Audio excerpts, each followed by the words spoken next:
ഈ കഥ നിങ്ങൾ ആരോടും പറയരുത്, ഞാൻ സമ്മതം നൽകുന്നത് വരെ. മൂപ്പര് സമ്മതം കൊടുത്തതിന് ശേഷമാണ് മഹാനായ മാലിക് ഇബ്നു ദീനാർ തങ്ങൾ ഈ സംഭവം ലോകത്തോട് വിളിച്ചു പറയുന്നത്. അപ്പൊ മഹാനവറുകൾ പറഞ്ഞു, മാലിക് ഇബ്നു ദീനാർ തങ്ങൾ പറഞ്ഞു, നിങ്ങൾ പറഞ്ഞ കരാർ പാലിക്കാൻ ഞാൻ ഒരുക്കമാണ്, ആരോടും പറയില്ല. പക്ഷെ എനിക്കൊന്ന് മനസ്സിലാവണം, എങ്ങനെയാണ് നിങ്ങൾക്കിത് സാധ്യമാകുന്നത്? ഒരു പെണ്ണിന്റെ ദുആയാണ് അതിന്റെ ഉത്തരം കേട്ടോ. ഒരു പെണ്ണ് ദുആ ചെയ്തു കൊടുത്തതാണ് ഈ മനുഷ്യന് വേണ്ടി. അപ്പൊ പെണ്ണുങ്ങളെ ദുആ പേടിച്ചോളി, ചില ആൾക്കാരെ ദുആക്ക് ഭയങ്കര ഉത്തരായിരിക്കും. എന്താണ് ആ പെണ്ണ് ദുആ ചെയ്തത്? അതെങ്ങനെയാ സംഭവിച്ചത്? നാളെ പറഞ്ഞാൽ മതി. ബാക്കി നമ്മളൊന്ന് എഴുന്നേറ്റ് സ്വലാത്ത് ചൊല്ലിയിരിക്കല്ലേ, കുറെ നേരം അല്ലെങ്കിൽ ഇരിക്കുന്നത്. ഒന്ന് എഴുന്നേറ്റ് കയ്യൊക്കെ ഒന്ന് പൊക്കി, കാലൊക്കെ ഒന്ന് കുടഞ്ഞ്, ഒന്ന് വേണമെങ്കിൽ ഒരു ചെറിയൊരു എക്സസൈസ് ഒക്കെ ചെയ്തോളി. അടുത്തുള്ള ആളെ ദേഹത്തൊക്കെ ഒന്ന് തട്ടാതെ നോക്കണേ. സല്ലു അലൻ നബി മുഹമ്മദിൻ വആലി അല്ലാഹുമ്മ സല്ലി അലാ സയ്യിദിനാ മുഹമ്മദിൻ. നിങ്ങൾ ചൊല്ലണില്ലേ? തലക്കന്ന് ചൊല്ല, അയച്ചാൻ കൊച്ചെന്നല്ലേ പറയല്. അപ്പൊ എല്ലാരും ചൊല്ലണേ. പെണ്ണുങ്ങളെ ശബ്ദം താഴ്ത്തിയിട്ട് മെല്ലെ ചൊല്ലിയാൽ മതി. ആണുങ്ങളൊക്കെ ഒന്ന് ഉറക്കെ ചൊല്ലിക്കോളി, അവർക്കൊക്കെ ഒന്ന് പോട്ടെ. സല്ലു അലാ ആലി സയ്യിദിനാ മുഹമ്മദിൻ വബാരിക് വസല്ലിം അലൈഹി അല്ലാഹുമ്മ സല്ലി അലാ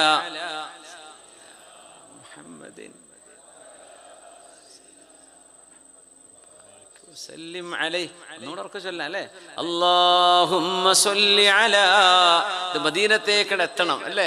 അല്ലാഹുമ്മ സല്ലി അലാ സയ്യിദിനാ മുഹമ്മദിൻ വഅലാ ആലി സയ്യിദിനാ മുഹമ്മദിൻ വബാരിക് വസല്ലിം അലൈഹി.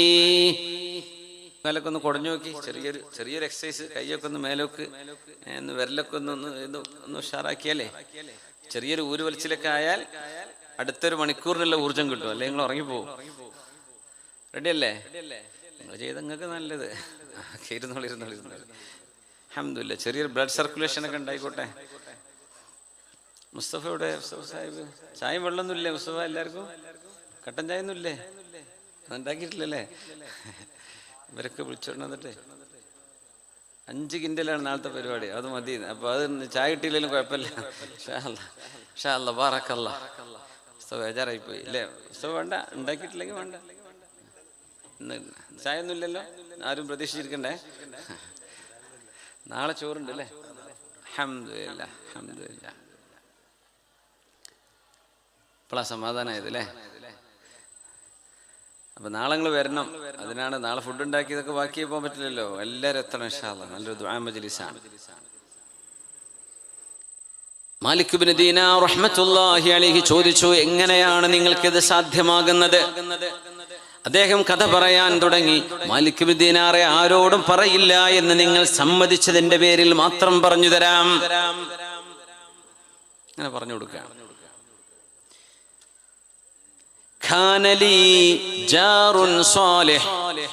എന്റെ അയൽവാസി ഒരു സ്വാലിഹായ നല്ല മനുഷ്യനായിരുന്നു. എന്റെ അയൽവാസി നല്ലൊരു മനുഷ്യനായിരുന്നു. അദ്ദേഹം എന്നെ സഹായിക്കാറുണ്ട്, ഞാൻ അദ്ദേഹത്തെയും സഹായിക്കാറുണ്ട്. അയൽപക്കത്തുള്ള ഒരാൾ, തൊട്ടയൽവാസി എന്നൊന്നും അതിനർത്ഥം വേണമെന്നില്ല. അങ്ങനെ അദ്ദേഹം യാത്ര പോകുമ്പോൾ അദ്ദേഹം എന്നോട് പറഞ്ഞു, ഈ നാട്ടിൽ എനിക്ക് പരിചയമുള്ള, വിശ്വസിക്കാൻ കൊള്ളാവുന്ന ഒരാള് നിങ്ങളാണ്. ഞാൻ യാത്ര പോകുന്നു, കുറെ കഴിഞ്ഞാണ് തിരിച്ചു വരിക. ഫ്ലൈറ്റ് ഒന്നും ഇല്ലല്ലോ, ഒട്ടൊക്കെ പുറത്തൊക്കെ പോയാൽ എന്നാണ് എത്തുക, വരുമോന്ന് തന്നെ അറിയില്ല. ഞാൻ യാത്ര കഴിഞ്ഞ് വരുന്നത് വരെ എന്റെ മക്കളുണ്ട് ഇവിടെ, എന്റെ ഭാര്യയുണ്ട്. നിങ്ങൾ അവരെ നോക്കേണമേ, അവർക്ക് ആവശ്യമുള്ളത് വാങ്ങിച്ചു കൊടുക്കണമേ. അത് എന്റെ ദിമ്മത്തിലാണ്, നിങ്ങൾക്കുള്ള പൈസ ഞാൻ തരും. ആയിക്കോട്ടെ, ഞാൻ നോക്കിക്കോളാം.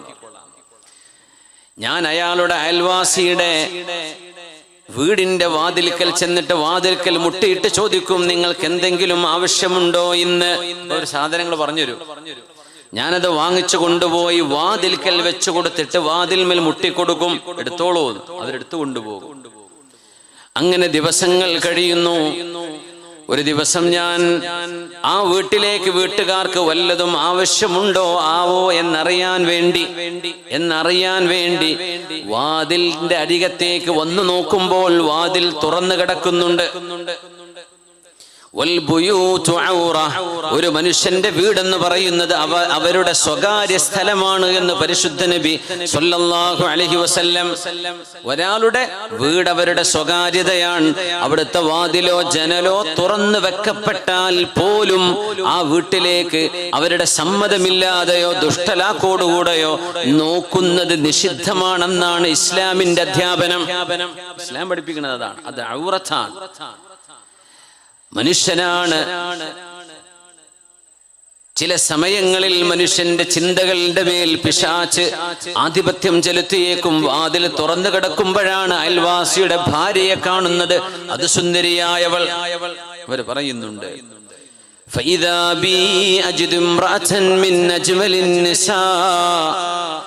ഇത്രമേൽ സൗന്ദര്യമുള്ള ഒരു പെണ്ണിനെ ഞാൻ എന്റെ കണ്ണുകൊണ്ട് കണ്ടിട്ടില്ല. ഇത്രയും കാലം അറിയില്ലായിരുന്നു ഇയാളുടെ ഭാര്യ എങ്ങനെയാണ്. അപ്പോഴാ കണ്ടത്. അൽമർഅതു ഔറത്തുൻ ഫഇദാ മാ ഖറജത് ഇസ്തശ്റഫഹ അശ്ശൈത്വാൻ. പരിശുദ്ധ നിബിധങ്ങൾ പറയുകയാണ്, അല്ലാഹുവിന്റെ റസൂലിന്റെ അധ്യാപനമാണ് ഇത്.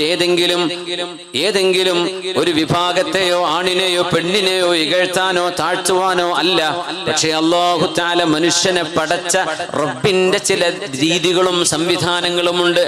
ആ ആശയം നിബിധങ്ങൾ പഠിപ്പിക്കുകയാണ്. അൽ മർഅതു ഔറത്തുൻ. ഒരു പെണ്ണ് മറയിൽ നിൽക്കേണ്ടവരാണ്, അല്ലെങ്കിൽ അവർ സൂക്ഷ്മതയോടുകൂടെ അവരുടെ ശരീരം മറച്ചിരിക്കേണ്ടവരാണ്. ഒരാളുടെ ഭാര്യ എന്നത് ആ വീട്ടുകാരന്റെ വീടിന്റെ ഭാഗമാണ്, നിങ്ങളുടേതല്ല. അൽ മർഅതു ഔറ. ഒരുപാട് അർത്ഥമുണ്ട് അതിന്. ഇദാ ഖറജത് ഫഇദാ മാ ഖറജത്. ആ പെണ്ണ് വീട്ടിൽ നിന്ന് പുറത്തിറങ്ങുകയാണെങ്കിൽ, ചിലപ്പോൾ ജോലിക്ക് പോകാനായിരിക്കും, ബസ് കയറാൻ വരികയായിരിക്കും, ഓട്ടോറിക്ഷ കയറാൻ വരികയായിരിക്കും, ഷോപ്പിൽ നീ വാങ്ങിക്കാൻ വേണ്ടി പോവുമായിരിക്കും. നിനക്ക് ആവശ്യങ്ങൾ ഉണ്ടാവാലോ. ഒരു പെണ്ണ് പുറത്തിറങ്ങുകയാണെങ്കിൽ ഇസ്തശ്റഫഹ അശ്ശൈത്വാൻ. പിശാച് അവളെ നോക്കിക്കോളൂ എന്ന് വഴിയിൽ നിൽക്കുന്ന ആളുകളോട് അവളെ നോക്കാൻ വേണ്ടി പിശാച് ഹൈലൈറ്റ് ചെയ്ത് കാണിക്കുമെന്ന് പരിശുദ്ധ നബി സല്ലല്ലാഹു അലൈഹി വസല്ലം. നമ്മൾ മനുഷ്യരല്ലേ, സ്വാഭാവികമാണ്. സ്റ്റീവ് ഹാർവി എന്ന് പറയുന്ന ഒരാളുണ്ട്. ഒരുപാട് ചെറിയ കുട്ടികളുമായി ഇന്റർവ്യൂ ഒക്കെ ചെയ്യുന്ന ഒരു മനുഷ്യൻ. Steve Harvey അമേരിക്കക്കാരനാണ്.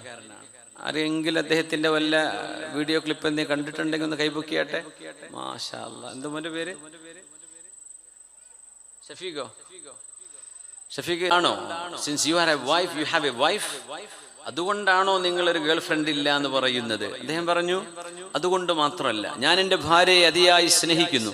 അദ്ദേഹം ഒരു ഡാർക്ക് സ്കിൻഡാണ്. അദ്ദേഹം കറുത്ത വർഗ്ഗക്കാരിൽപ്പെട്ട ആളാണ്. പക്ഷേ അദ്ദേഹം അമേരിക്കക്കാരനാണ്. വളരെ മോട്ടിവേഷണൽ സ്പീക്കറാണ് അദ്ദേഹം. ഒരുപാട് ആളുകൾ ഡിപ്രഷനൊക്കെ ഉണ്ടാകും സോൾവ് ചെയ്യാൻ. Steve Harvey, I have this, what should I do? അപ്പൊ അദ്ദേഹം ഭയങ്കര കൊമീഡിയൻ കൂടിയാണ് എന്നാണ് അദ്ദേഹത്തിന്റെ വർത്തമാനങ്ങൾ. ഓക്കെ, അപ്പോ അദ്ദേഹം അദ്ദേഹത്തിന്റെ ഒരു കൺഫെഷൻ ഉണ്ട്. അമേരിക്കൻ ജനതയോട് ഒരു പ്രൈം ടൈം ഇന്റർവ്യൂവിലാണ് അദ്ദേഹം ഇത് പറയുന്നത്. അദ്ദേഹം പറഞ്ഞു, പുരുഷന്മാർ, അദ്ദേഹം അമേരിക്കയിൽ ജീവിക്കുന്ന മനുഷ്യനാണ്, അയാൾ പറയാണ്, പുരുഷന്മാർ, ഒരു പെണ്ണ് എത്രത്തോളം ഒരു പുരുഷനുമായി ഇടപഴകുമ്പോൾ ഞാനും അയാളും തമ്മിൽ നല്ല ഫ്രണ്ട്ഷിപ്പാണ് എന്ന് എങ്ങനെയൊക്കെ പറഞ്ഞാലും, മനസ്സിലായല്ലോ, ഒരു പുരുഷന്റെ ഉള്ളിൽ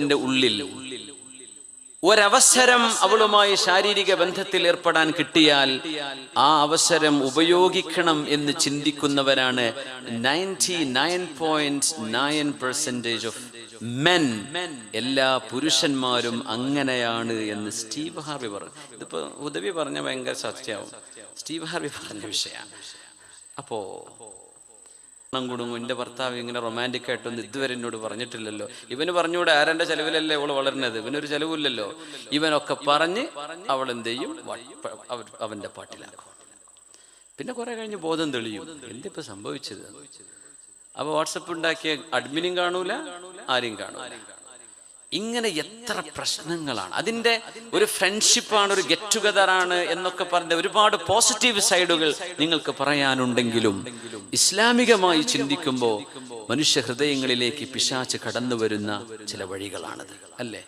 നമ്മൾ എത്ര മറക്കാൻ ശ്രമിച്ച കാര്യവും ചിലപ്പോൾ ഓർമ്മ വരും. നമ്മളൊക്കെ മനുഷ്യന്മാരല്ലേ?